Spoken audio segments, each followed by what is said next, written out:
नमस्कार, आप देख रहे हैं एबीपी गंगा और आपके साथ मैं हूं पूजा सचदेवा। क्या आपने कभी सोचा है कि रेगिस्तान में जन्नत का जलवा भी दिख सकता है? क्या आपने कभी सोचा है कि समंदर की लहरों पर भी स्वर्ग सा लुत्फ उठाया जा सकता है? क्या आपने कभी देखा है कि पानी के ऊपर 5 सितारा होटल की सारी सुविधाएं मिल सकती हैं? अगर नहीं सुना है या देखा नहीं है तो आज हम आपको वो सब दिखाएंगे जो आपके दिल में जन्नत सा जज्बात पैदा करेगा।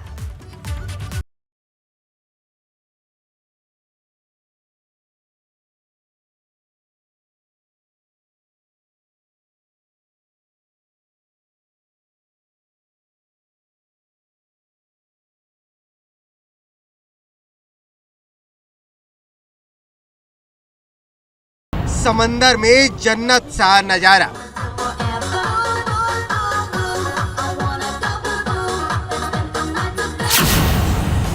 लहर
रेगिस्तान की जमीन पर आलीशान होटल, गर्म थपेड़ों के बीच संस्कृति की थाती, रेत की जमीन पर एक ऐसी सोच जिसे जमीन पर उतारना बेहद कठिन था। लेकिन ये सब कुछ हुआ है उन लाखों फैंस के लिए जिन पर इस वक्त खास तरह का फीवर सवार है।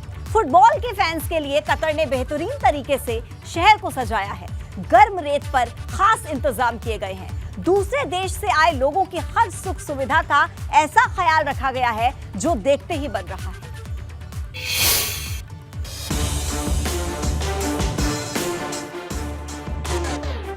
खुले आसमान के नीचे कुंभ सा नजारा खेल के महाकुंभ के लिए है, जिसके साक्षी लाखों लोग बनने वाले हैं। चारों तरफ रेत ही रेत है।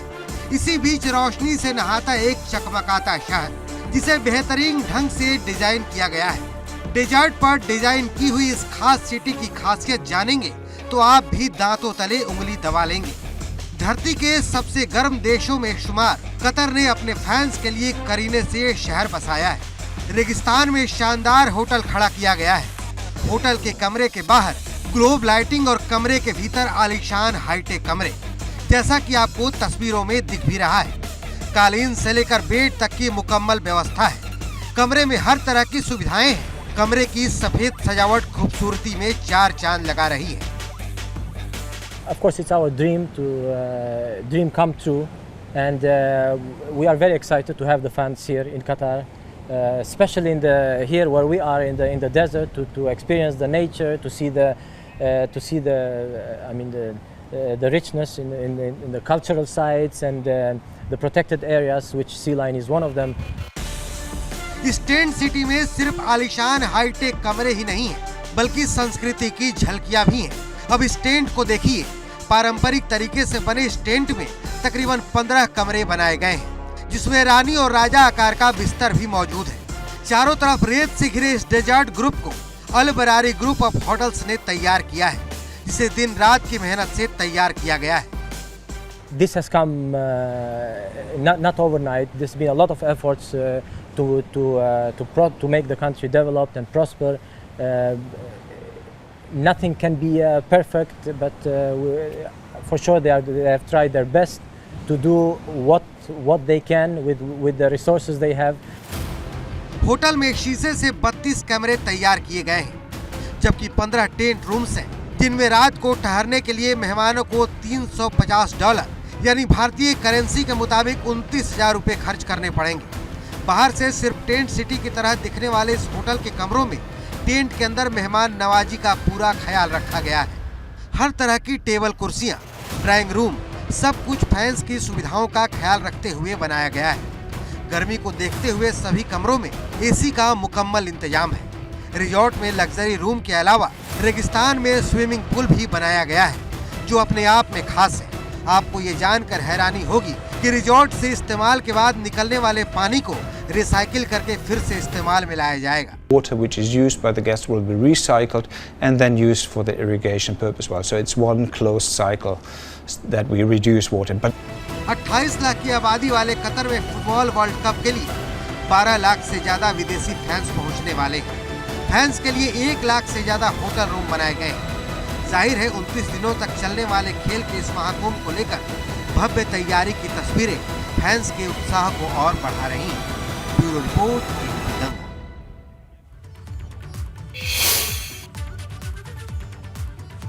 क्रिकेट वर्ल्ड कप के रंग में रंगने वाले फैंस पर अब फुटबॉल का फीवर चढ़ चुका है। कतर में पहली बार आयोजित हो रहे विश्व कप फुटबॉल में भारत भले ही नहीं खेल रहा, लेकिन इस टूर्नामेंट को लेकर भारत के फुटबॉल प्रशंसकों के बीच जुनून भी कुछ कम नहीं है। जाहिर है लाखों लोग अगले 29 दिनों में कतर का रुख करेंगे, जिनके लिए जो इंतजाम किए गए हैं वो हैरान करते हैं, क्योंकि रेगिस्तान में रिजॉर्ट से लेकर पानी की लहरों तक आपके लुत्फ का पूरा पैकेज तैयार है।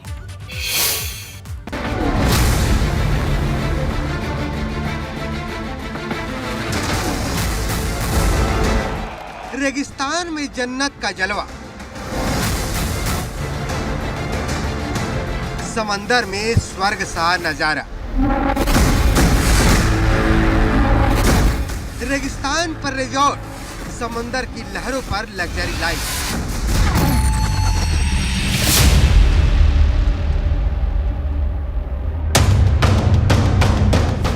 एक तरफ रेतीली जमीन पर आलीशान रिजॉर्ट खड़ा है, तो दूसरी तरफ समंदर के सीने पर एक आलीशान जहाज खड़ा है, जो लहरों पर अपनी खूबसूरती और भव्यता का एहसास करा रहा है। बीच समंदर में तैरते आपने इतना लग्जरियस और खूबसूरत जहाज शायद पहले कभी नहीं देखा होगा। समंदर में ये आलीशान क्रूज खास मेहमानों के लिए है। आधुनिक सुख सुविधाओं से लैस इस विशाल क्रूज में एक से बढ़कर एक सुविधाएं मौजूद हैं। 22 मंजिल के होटल, एक साथ 7 स्विमिंग पूल, होटल में लग्जरियस कमरे, बेहतरीन बाथटब, खरीदारी के लिए शॉपिंग गैलरी, मनोरंजन के लिए 5 हाईटेक थिएटर, हर जगह बड़े बड़े स्क्रीन, हाइजेनिक कैफेटेरिया, जिसमें सभी उम्र के लोगों के लिए मनोरंजन की तमाम व्यवस्थाएं हैं। 5 नए थिएटर के साथ 4 जगहों पर लाइव की व्यवस्था है। जहाज फ्लोटिंग होटल में सबसे बड़ा एरिया बच्चों के लिए बनाया गया है, जिसे 766 वर्ग मीटर से अधिक के एरिया में बनाया गया है। नवजात बच्चे से लेकर 17 साल के बच्चों तक के लिए खास तौर पर व्यवस्था की गई है। Can't believe that the World Cup is coming. The preparations are great. I think that Qatar has finally managed to get everything ready or almost ready for the World Cup. I clearly support for Uruguay. Doha 6 years ago is not the same as today. There was like so much construction going on. Stadiums, I've been to a few of those stadiums when there was the FIFA Club World Cup 2 years ago, I believe. They look great. I'm really excited about this and really excited to see all these people coming here. Cruise में 2626 cabin बनाए गए हैं। ये वो सुविधाएं हैं जो जमीन पर नहीं बल्कि समंदर की लहरों पर उपलब्ध है, वो भी आपके लिए। ये एक तैरता हुआ होटल है, जिसमें 5 सितारा होटल से भी कहीं ज्यादा सुख सुविधाएं हैं। इस क्रूज में हर वो सुख सुविधा मौजूद है जिसे पाने की चाहत हर किसी की होती है। 29 दिनों तक कतर में चलने वाले फीफा वर्ल्ड कप में पहुंचने वाले फैंस के स्वागत के लिए दोहा ने ये बेजोड़ तैयारी की है।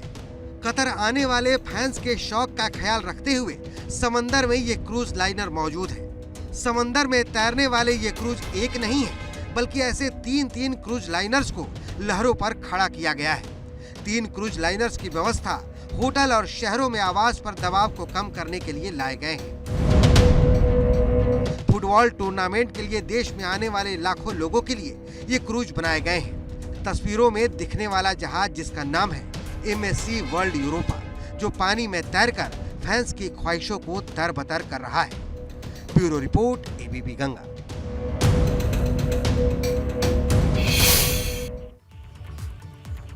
और अब बात उस मिसाइल की करेंगे जिसने दुनिया के मन में न सिर्फ सवाल खड़े कर दिए हैं बल्कि तानाशाह की एक तस्वीर से कूटनीति की पूरी तासीर ही बदलती हुई नजर आ रही है।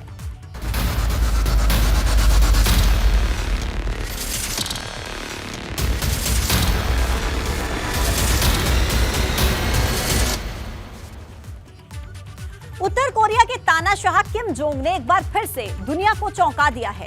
एक तरफ तो जापान के करीब तक मिसाइल दागकर अमेरिका को आंखें दिखाई, तो वहीं दूसरी तरफ अपनी बड़ी बेटी को सामने लाकर बड़ा संकेत दिया। किम जोंग ने पहली बार जब अपनी बेटी को दुनिया के सामने लाया तो उस वक्त 1000 किलोमीटर की दूरी तक मिसाइल दागकर उसका स्वागत किया गया।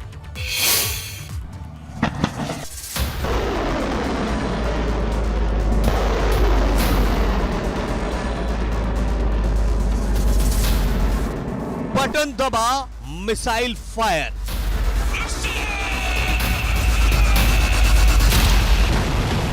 तानाशाह ने पहली बार बेटी को दिखाया पावर।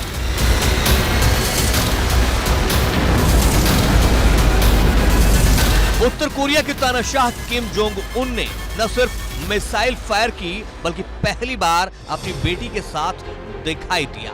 तानाशाह ने पहली बार अपनी बेटी की तस्वीर को दुनिया के सामने सार्वजनिक किया और इस मौके पर मिसाइल दागकर दुनिया से उसका परिचय कराया। इस फायरिंग के पीछे दो कहानियां बताई जा रही हैं। पहली थ्योरी यह कहती है कि किम ने अमेरिका और जापान को अपनी शक्ति दिखाई है। परमाणु हथियार ले जाने में सक्षम मिसाइल जापान से करीब 200 किलोमीटर दूर समुद्र में गिरी। जापान के रक्षा मंत्रालय ने दावा किया कि इस मिसाइल की रेंज अमेरिका तक थी, जो 15,000 किलोमीटर की दूरी तय कर सकती है। इसके बाद किम जोंग उन ने चेतावनी दी कि वह अमेरिकी खतरों का जवाब देने के लिए परमाणु हथियारों का भी इस्तेमाल कर सकता है। दूसरी कहानी किम की बेटी के इर्द गिर्द घूम रही है। मिसाइल फायरिंग के बाद से ही तानाशाह किम जोंग उन और उसकी बेटी की तस्वीरें वायरल हो रही हैं। मिसाइल लॉन्चिंग के दौरान की इस तस्वीर में किम जोंग अपनी बेटी का हाथ थामे नजर आ रहे हैं। इस तस्वीर के सामने आने से पहले तक किसी को भी उनकी बेटी की कोई खबर नहीं थी। यह तस्वीर उत्तर कोरिया की सरकारी न्यूज एजेंसी KCNA की ओर से जारी की गई है। इन फोटो में बताया गया है कि किम अपनी बेटी के साथ हैं और उत्तर कोरिया की ताकत से परिचय करा रहे हैं। न्यूज एजेंसी KCNA ने बताया कि दोनों हॉसोंग 17 ICBM मिसाइल के टेस्टिंग के दौरान उसका निरीक्षण कर रहे थे। किम ने पहले अपनी बेटी को मिसाइल से परिचय कराया, मिसाइल के खूबियों को दिखाया और फिर बेटी के सामने ही मिसाइल फायर कर उत्तर कोरिया की पावर को दिखाया। जब ये तस्वीरें सामने आई तो दुनिया हैरान रह गई। हर कोई किम की बेटी के बारे में जानने की कोशिश में लग गया, लेकिन न्यूज एजेंसी ने किम जोंग उन की बेटी का नाम या उम्र सार्वजनिक नहीं किया। लेकिन बताया जा रहा है कि किम की बेटी का नाम जियो एई है और उसकी उम्र 12 से 13 साल के बीच हो सकती है। तो सवाल यह है कि उस तरह बेटी को सामने लाना और मिसाइल छोड़ने के दौरान तस्वीर खींचकर सार्वजनिक करने का मतलब क्या है? आखिर किम ने दुनिया से अपनी बेटी का परिचय इस तरह क्यों कराया? किम ने अपने बेटी की तस्वीर मिसाइल के साथ साझा क्यों की? बताया जाता है कि किम जोंग के 3 बच्चे हैं, इनमें 2 लड़कियां और 1 लड़का भी है। उत्तर कोरिया की गतिविधियों पर नजर रखने वालों का कहना है कि किम जोंग की बेटी के अचानक सामने आने का एक बड़ा संकेत है। उत्तर कोरिया की सत्ता आने वाले समय में किम परिवार की 4थी पीढ़ी को मिल सकती है और सत्ता देने से पहले बेटी को अपनी ताकत से परिचय करना किम के लिए जरूरी है। इसलिए उत्तर कोरिया ने शुक्रवार को प्योंगयांग इंटरनेशनल एयरफील्ड से नई तरह की अंतर महाद्वीपीय बैलिस्टिक मिसाइल दागी। इस मिसाइल ने करीब 1000 किलोमीटर तक की उड़ान भरी। इस मिसाइल लॉन्च के दौरान किम की बेटी के साथ उनकी पत्नी भी मौजूद थी। जब मिसाइल लॉन्च हुआ तब दोनों ताली बजा रहे थे। किम जोंग उन के निजी जिंदगी के बारे में दुनिया को ज्यादा जानकारी नहीं है। पहली बार 2013 में सेवानिवृत्त अमेरिकी बास्केटबॉल स्टार डेनिस रोडमैन ने बताया कि किम की जूए नाम की एक बेटी है। डेनिस रोडमैन जब 2013 में उत्तर कोरिया की यात्रा पर थे तो किम और उनके परिवार के साथ समय बिताया था। इस दौरान उन्होंने किम की बेटी को गोद में भी लिया था। रिपोर्ट की माने तो किम जोंग के परिवार में पहला बच्चा 2010 में पैदा हुआ था और उनकी तीसरी संतान का जन्म 2017 में हुआ था। जिस बेटी के साथ वो मिसाइल टेस्ट के दौरान नजर आए, ये सबसे बड़ी बेटी बताई जा रही है। इसकी उम्र 12 से 13 साल हो सकती है। जल्द ही पिता के साथ पहले देश चलाएंगी और फिर देश की बागडोर भी संभाल सकती है। फिलहाल बहन किम यो योंग अपने भाई के साथ देश चलाने में पूरा योगदान देती हैं। बीच में जब किम जोंग उन बीमार हो गए थे तो सारा कामकाज बहन किम यो जोंग ही देख रही थी। बताया जा रहा है कि कुछ इसी तरह से किम जोंग उन अपनी बेटी को भी सत्ता में शामिल कर सकते हैं। इसका यह भी मतलब है कि आने वाले 4 से 5 साल में किम की बेटी यूनिवर्सिटी या मिलिट्री सर्विस में जाने के योग्य हो जाएंगी। यहाँ नेतृत्व संभालने की ट्रेनिंग दी जाएगी। केंद्रीय नेतृत्व की जगह हासिल कर सकती हैं या किम जोंग की बहन की तरह पर्दे के पीछे से एडवाइजर के रूप में सत्ता चला सकती हैं। Bureau report, ABP Ganga.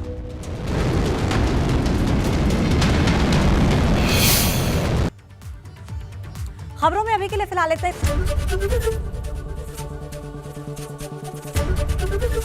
ABP Ganga, खबर आपकी, जुबान आपकी।